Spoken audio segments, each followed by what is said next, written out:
Own your next move. Bold moves in business and life. Every successful story begins with a bold decision. Join me, Jennifer McPherson, as I uncover conversations with entrepreneurs, leaders, and innovators about pivotal moments that shape their journey.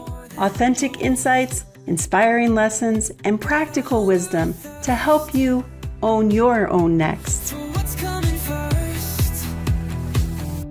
Welcome to Own Your Next. I'm Jennifer McPherson.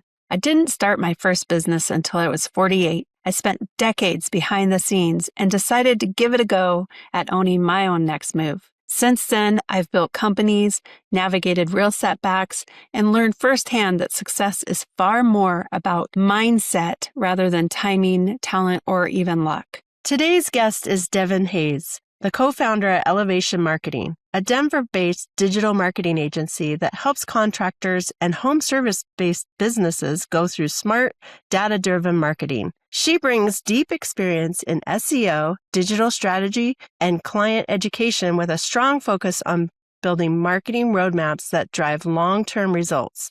Devon is known for her practical approach to marketing, clear communications, and commitment to helping business owners truly understand how marketing supports sustainable growth. Welcome, Devon. Thank you. Thanks so much for having me. Yeah, I'm very excited to talk with you today. So before we get started, tell me a little bit about yourself and your background. Okay. Yeah.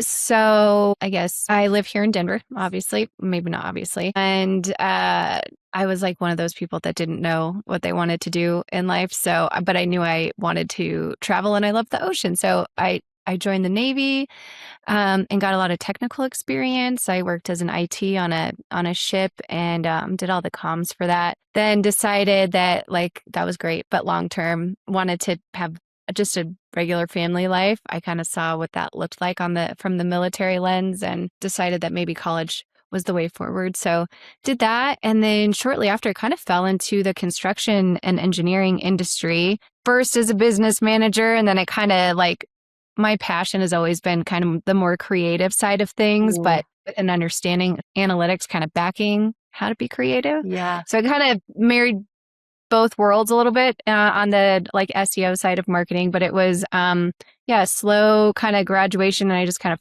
into the construction and engineering world. And I just found myself in there and, kind of the role shifting until I became an agency owner in, 2012. I was moonlighting. And then I think I started doing it full time 2014. So yeah. Wow.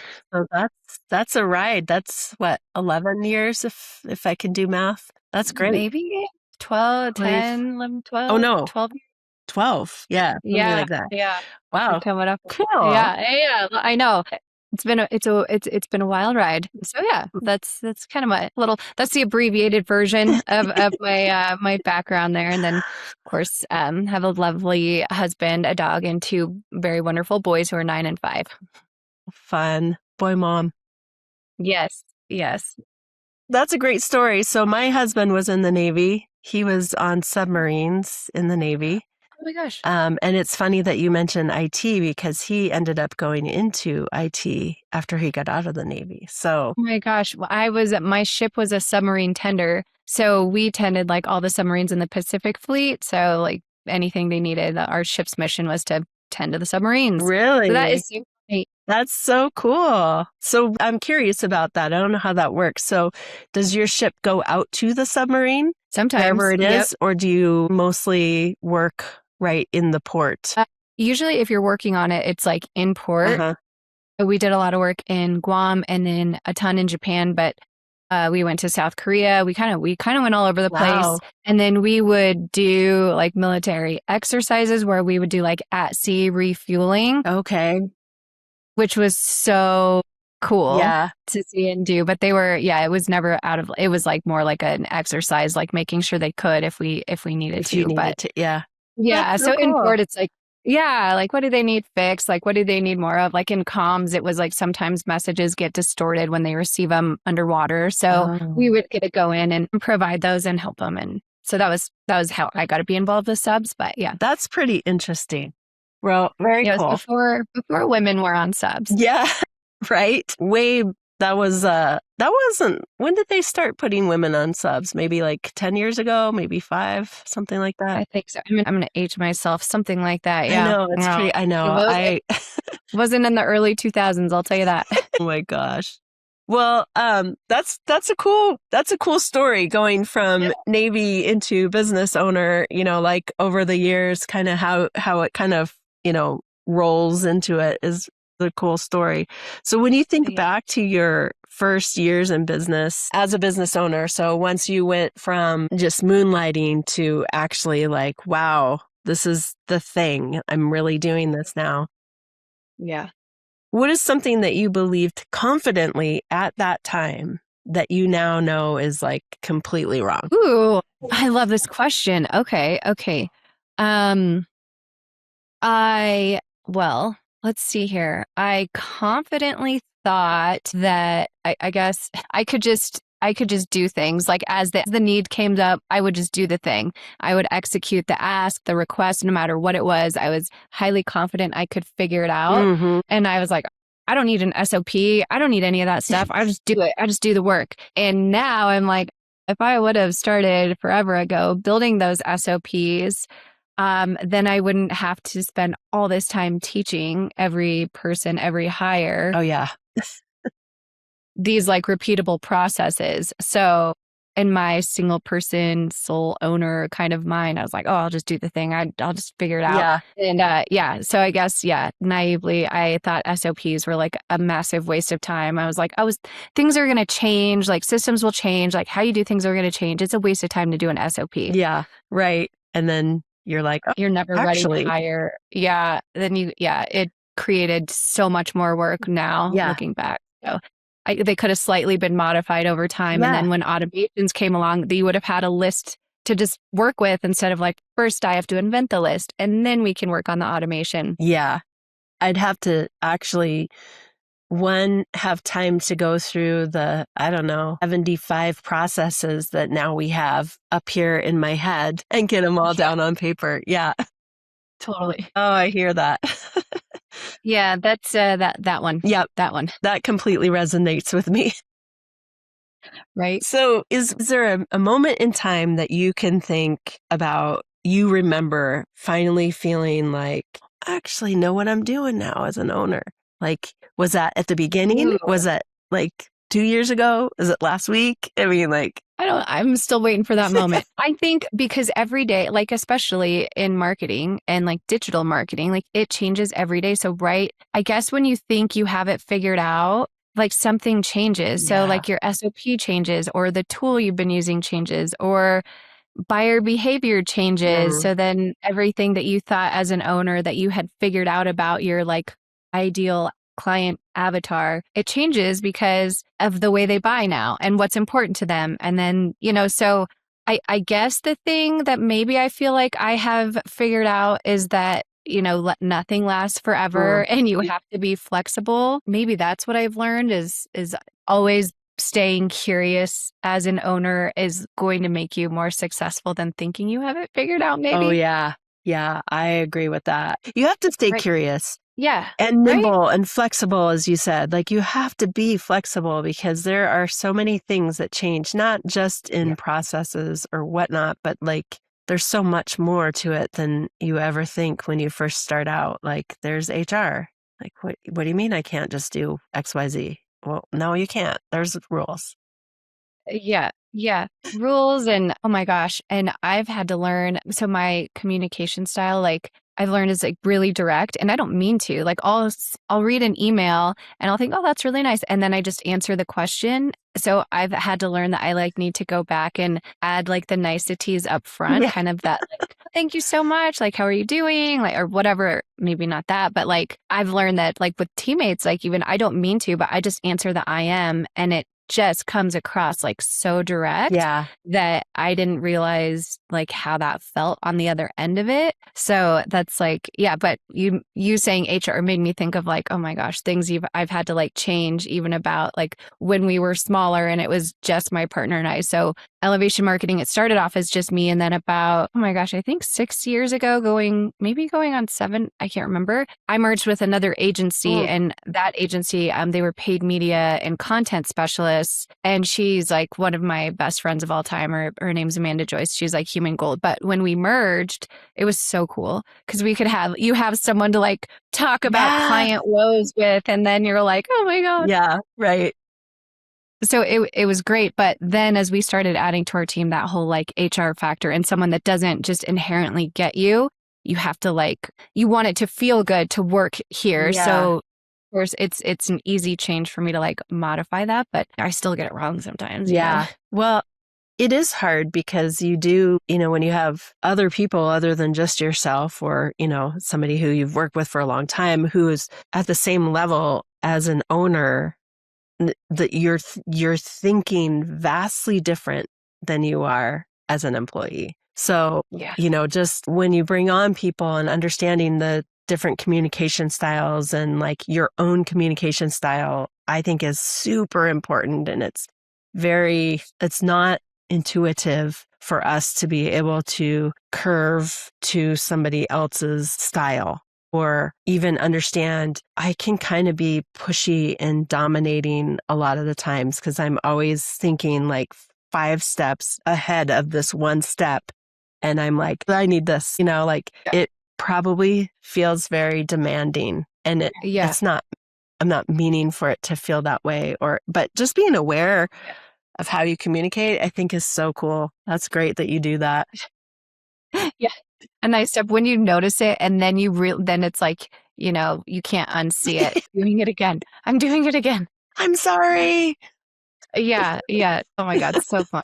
So that's a fun shift. Like as you build the team, learning the personalities and then, I said Navy, like, oh my gosh, talk about HR nightmare, like trying to curve what I say. But our team is like, we're still small enough and I feel we're close knit, but I'm sure there's some HR refinement that's going to I think we can always refine HR. And I think it's just difficult for owners too, because we're thinking about all of these things at one time and it's overwhelming for us, I think. But oh well, what can you do? So speaking of lessons, I guess, what are some of the biggest lessons that you've learned in running your agency that you can think of? Like maybe a pivotal moment or something that was like, oh, wow. Yeah.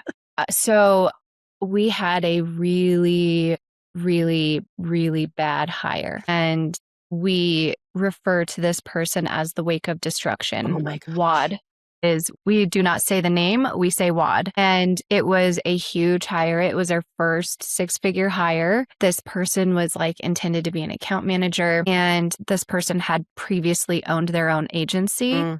And so we were so excited that this person kind of knew the ins and outs, knew our pain points, could understand each bit of the marketing bucket, but they were looking for something where they could just like check out of work. And so it seemed like an ideal fit. And it was like counterintuitive in the fact that like both Amanda and I thought, oh my gosh, this person is amazing right away, every interview, and we didn't call any of the references. Oh, we didn't even interview anybody else. Like we loved this person and we were like, we both love this person. My husband, who has a big company and is in charge of hiring, was like, don't do this. And then Amanda's brother, who runs a recruiting firm, was like, you need to talk to people, even if you love this person. So like the best people who have our very best interest in mind were like, beat it. We got this. Yeah. 2 months in, and cost us a relationship with a very strong referral partner, cost us a huge client, and then the actual money. And I can't even tell you how much it cost us. And we are not like this massive, like $10 million agency, We're a small agency and we really take pride in our work. Our clients, most of them have been with us at least 5 years. Like it's just like, so to have this experience where we're delivering crap, we're not making good on our promises, and we look like total unprofessional clowns. Oh my gosh. And then you add the cost of it all. Yeah. I mean, it was hundreds of thousands of dollars. And it took us, we wanted to fire this person after 2 weeks. And we're like, you know what? It's our fault. We didn't clearly define this person's role. Let's clearly define it and we define the expectations and deliverables. So then we have another review and we're like, you know what? We're having you do too much. Let's refine your role even more. Anyone would fail with this amount of work. And we whittled it down, but the salary stayed the same. Oh my gosh. And then how the work was being performed on top of, oh my God, the things we uncovered. So anyway, definitely call references. Yeah. Definitely interview those 3 people, even though you're like in love with that one. That was such a hard, brutal lesson. Yeah. And now we've been so gun shy to like fill that role. So it's made it even harder for Amanda and I to get out of the business and the business because they were terrified because we both care immensely about it. And the team here, like, I mean, that impact, people could have lost their jobs because of, like, I mean, this was like so bad. And then the worst part of it was that the WAD was like, well, you guys didn't clearly define my role. This is all your fault, by the way. My gosh. And the things we found, even a year after the WAD had left, was like, you are a total unprofessional. Like, this is like, oh my God. Yeah. So that's insane. Those are the kind of like, well, obviously you still haven't even hired for that position. So it's still impactful in your later. Yeah. You're just like, oh, I don't know how do I not do this, make the same mistake again? Or, like, especially such a costly mistake. Those are, I've had a couple of those, especially the hiring. The one thing is hire fast, but fire faster. And that's hire slow, fire slow. Yes, that's what it is. Hire slow, fire faster. But I have a similar story. I won't go into all the details, but it was this, we held on to the person for a long time and way longer than we should have. And that was probably my first lesson, was like, okay. Mm-hmm. Yeah.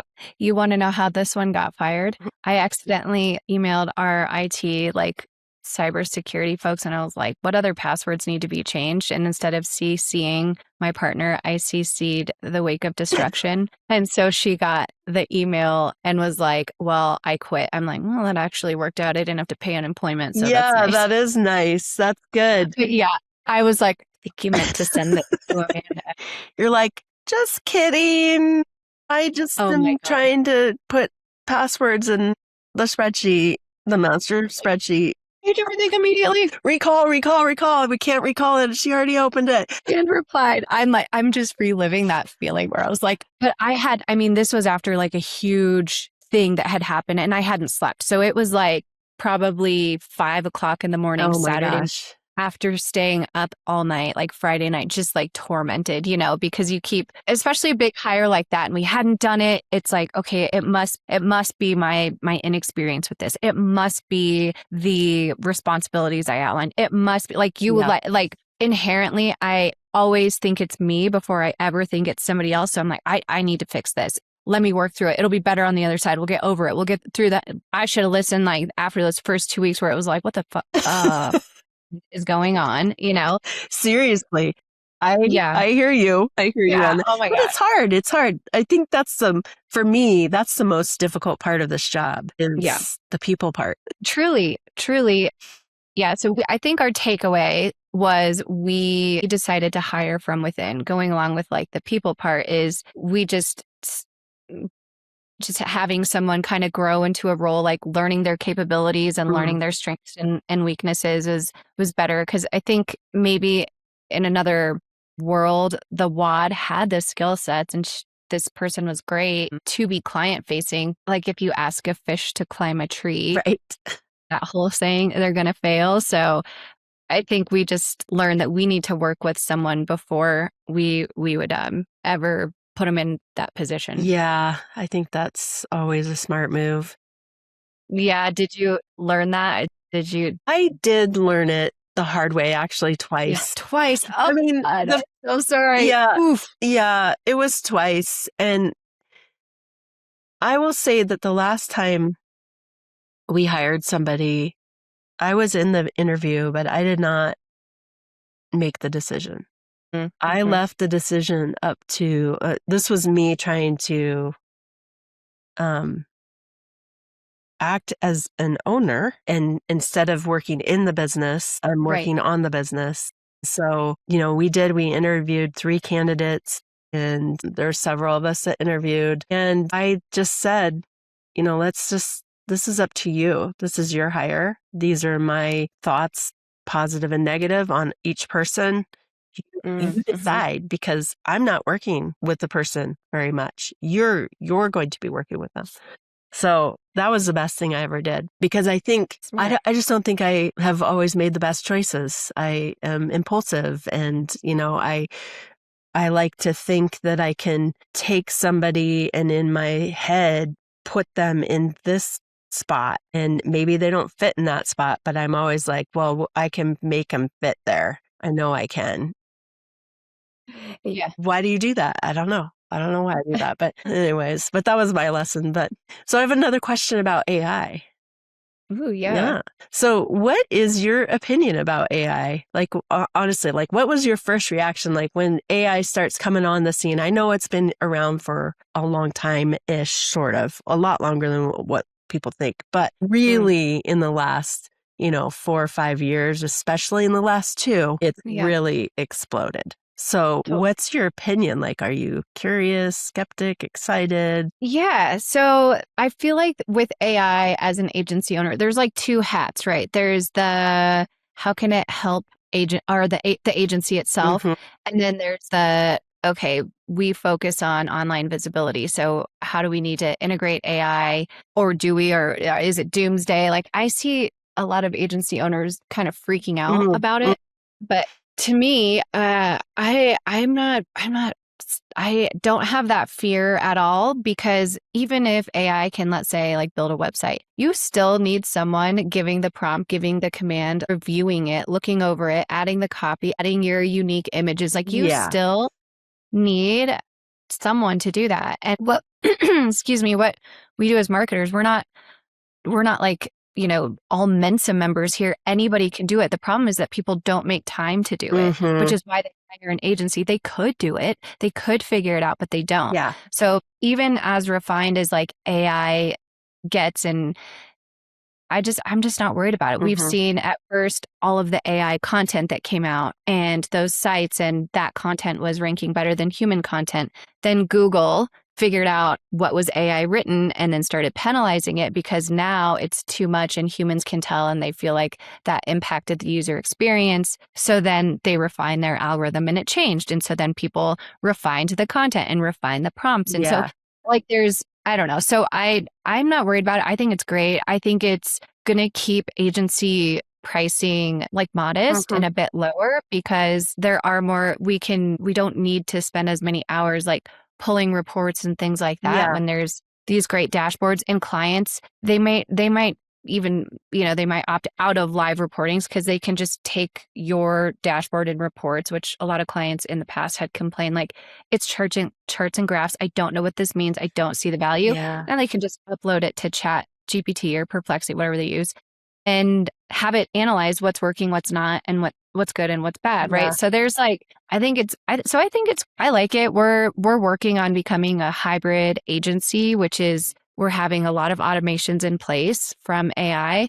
And then we're working on some AI solutions, some AI implementation for our clients, and we're not like this AI tech company, but what I mean is like a custom GPT where it has all the information about your company, and everybody's operating off the same kind of little Bible. So that if an admin who's new to your company gets a call and someone says, do you guys do gutters? And it's a roofing company, and the admin's like, I don't know. She can just ask the question and get the answer. Anyone would get the same answer, within that. So it doesn't scare me. I think there's opportunity, and I think that there's always going to need to be a human that like pushes the buttons and pulls levers, because owners aren't going to do it, and they're not going to keep up with even how much AI can do. So it is. It's a big giant world full of like opportunity, and I do see a lot of people in the agency world freaking out about a lot of things with AI, but I think that if you do take the stance of it's a tool, so it's going to enhance what you do. It's going to help you be more efficient. It's going to open up the door for more strategy and like all the things that you kind of run out of time for sometimes at the end of the day. So AI really helps you. I know we're using AI and we're building an AI system for the engineering, architect, and construction industry. That's amazing. I mean, we have developers building it. I'm not developing. Yeah. I'm not building it, but it's just like, it's going to change. Like when I think about this specific software, it's going to change people when they're working in a proposal and they're able to, instead of being rushed through a proposal because they're very time consuming. And in the AEC industry, everything is RFP. Every engineering company is putting out an RFP and there's so much competition and it's just going to make it easier to get that first draft out of the way. And then let's talk strategy because strategy is really where they win. So, and a lot of times the strategy is left till the very last tiny bit because they run out of time. So I think AI is amazing. Yes, I agree. That's awesome that you guys are building out that tool. Yeah. In my early career, I worked for an engineering and construction firm, and I helped with proposals, and every single RFP, they're different. Yeah. They're kind of the same. Like you can kind of do an owner background, and then you pulling together the projects that align with the project experience that those RFPs are calling for. That was always a nightmare as the marketer because you're like, hey, project managers, there was no central. This was like 2008, 2007. There was no like central place to look. And as a marketer, you're like, how would I know these are all like JPEG, like file number 792? Right. Like, so you're like, I don't know which projects we were an owner's rep at a high school. Like, I don't know. You guys know this. Yeah. So 5 years ago when I wasn't working here. Yeah. And I know. I worked for engineering companies for 27 years before I started my agency. And I worked in marketing. I did proposals for that long. I know exactly the exact pain that you're speaking of. And it didn't matter. I worked at 5 different engineering companies, and some of them were a little bit more sophisticated, a little bit more organized in the information, but it still came down to not everything is in there. It's not all in there. And it's a different, like, we need to do a different twist on this one. And it is all over the place. And just getting the draft so I can start saying, hey, now let's talk about the strategy was like 30 hours of work. Just pulling and going to the PM who's too busy with billable work. And, there's no job, there's no description for this. And, the billable guys are like, I don't have time for you to get out of here. No, I have to be billable. Yeah. I know. Right. I'm like, we're trying to win you more work so you can keep up your billability. We need your help. Oh my gosh. Yeah. Well, AI is pretty crazy, but okay. So I have one more question. I want to be respectful of your time. Sure. And that is, so it all surrounds mindset. So I'm a firm believer that your mindset is everything. It's going to, we all have garbage that happens in life. I mean, it's called life, and it's not one easy, fun, straight line. It's ups, downs, all over the place. So what mindset shift has made a difference in how you show up today in your life, and what old ways of thinking did you have to keep moving forward, let go of to keep moving forward? Yeah, I read this book by Ryan Holiday called The Obstacle is the Way. And I really like how he writes because he always gives like a frame of reference to like a historical event kind of, and then like what happened and what you can learn from it. But the mindset shift was like, problems are always going to kind of come up and happen, but what are you going to learn from them and how are you going to move forward? Because I think there's no sense in like belaboring over like what the problem is and like how we could have, I don't know. They're like, just saying, okay, this happened, like, let's move forward. Like, I don't even like to dwell on, say it's like an employee that messes something up. I really don't even want to like dwell on it. I just want to well, how are we going to like, first of all, let's fix it. Second of all, how are we going to prevent this thing? Like, what do we need SOP? So I think like even reading that, I think I naturally did that, but he really defined that like not looking at a problem like it's a problem, not looking at a challenge like, or, not challenge, a problem. Like just don't look at it like a problem. It's just something that we're learning. I guess that shift was just impactful. And then you kind of see it all over. I think, I can't remember the author, but somebody talks about the gap in the gain. Oh, yeah. I love that book. Yeah.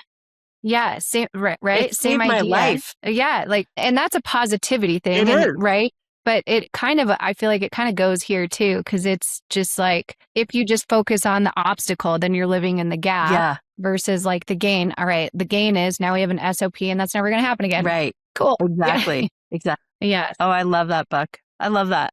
That's really good. I've not read the other one. What was it called again? The Obstacle is the Way, and it's Ryan Holiday. It's part of a series. That's the first book, and then it is, or maybe, and then Ego is the Enemy, and then I think the third book is The Key. And Ego is the Enemy is a really good one too. They're all really good. They're fast, easy reads, but that's like checking yourself, and it's good. It's good. You just removing the ego. I'm gonna have to look that up because I love reading books, especially that have to do with mindset. Like you mentioned, The Gap and the Gain. That one was a big one for me because it's almost like in that book, they could have almost titled it Never Satisfied because you've worked really hard to go here and you're like stuck in here because you're like, you get here and you don't appreciate it. Or you're like, we got here, but like you're just never quite satisfied with the mark that you're setting upon yourself and you're not looking at your experience along the way. I just think that was such a good book for me to read because I can't tell you how long I sat in that gap in terms of my company. Like I'm a very positive person, but I would never appreciate the journey. Yeah. And so I think it's so good. And it was very impactful to me too. And I think even in our house now with the kids, I think the best like example in that book that I kind of shared with my kids is the one where he's talking about, I think his like 2-year-old, where she was playing with spoons and then a sibling wanted one. And so she had to give that sibling like one spoon and she couldn't see that she went from 0 to 5. All she could see is that she went from 6 to 5. And so and I explained that to my kids. I'm like, so you need to make your choice. Like, do you see the spoons you have in your hand or do you see the one that got taken away? Yeah. So we talk about it all the time. My 5-year-old would be like, the gap or the gain, son. I love it. I love that you use that on your kids. I think that's so smart. It's so fun. And it's true because kids, especially, oh my gosh, that's a whole other podcast, but they see the things and they see on social media and they see like, well, I don't have that. I don't have those shoes or whatever it is. Or, oh, we don't get ice cream or we don't get dessert. I'm like, we went out to dinner. You didn't have to eat what I cooked. Like that's a win. That's hello. Living the game. Yeah. Oh, that's awesome though. Oh, that's great. Well, I appreciate you being on today. And where can people find you? Oh, you can go to our website, is elevmarketing.com, or on LinkedIn. I think I'm like Denver Devon, Devon. It might be like, Devon Hayes. There's a lot of Devon Hayeses out there, but I think I'm like, if you go to LinkedIn, you can type in Devon Hayes, but I think I made my little URL Denver Devon. Love it. Love it. I'll put it in the show notes too. But okay, yeah, good call. Thank you very much for being on. I appreciate it. Well, thank you for having me. It was awesome. Awesome. Thank you for listening to Own Your Next. Subscribe and share with friends. And remember, success isn't behind you. It's boldly owning your next move.